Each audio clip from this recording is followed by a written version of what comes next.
അങ്ങനെ നമ്മൾ ഉച്ചയ്ക്ക് ഫുഡൊക്കെ കഴിച്ചിട്ട് നേരെ പുറത്തേക്ക് പോയിട്ട് കുറച്ച് കാറ്റൊക്കെ കൊള്ളാം, നല്ല കാറ്റുണ്ടായിരുന്നു അവിടെ. അങ്ങനെ നമ്മൾ പുറത്തൊക്കെ നിന്നു, പിന്നെ കുറച്ച് പരിപാടിയൊക്കെ കണ്ടു. അതൊക്കെ കണ്ടിരുന്നപ്പോഴേക്കും പിന്നെ നമുക്ക് സ്നാക്ക് ടൈമായി. സ്നാക്ക് ടൈമിൽ നമുക്ക് നഗറ്റ്സും സമൂസയും ലൈമും ചായയൊക്കെ ഉണ്ടായിരുന്നു. പിന്നെ അവരെ ഫ്ലവറൊക്കെ കൊടുത്തിട്ട് കേട്ടു.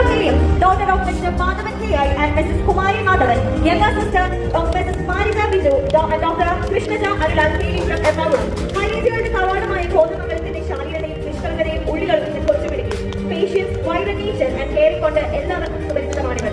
A calm and genuine soul who showcased academic brilliance throughout her journey. She is someone who wants to do things well rather than simply get them done. Congratulations, Dr. അങ്ങനെ ആ ഒരു നിമിഷം പറഞ്ഞറിയിക്കാൻ പറ്റില്ലായിരുന്നു, ഭയങ്കര സന്തോഷമായിരുന്നു. പിന്നെ നമ്മൾ കുറച്ച് നേരം ഡാൻസ് DJ ഒക്കെ കണ്ടിരുന്നു.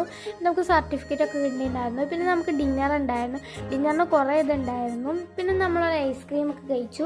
അങ്ങനെ അപ്പോഴത്തേക്ക് രാത്രി ആയിട്ടുണ്ടായിരുന്നു. ഇതാണ് കേട്ടോ നമ്മുടെ ഓഡിറ്റോറിയത്തിൻ്റെ പേര് വന്നിട്ട്. പിന്നെ നമ്മൾ ട്രാവലറിലൊക്കെ കയറിയിട്ട് മുട്ടായി കഴിച്ച് നേരെ വീട്ടിലേക്ക്. അപ്പം ഇന്നത്തേക്കുള്ളൂ, ബൈ.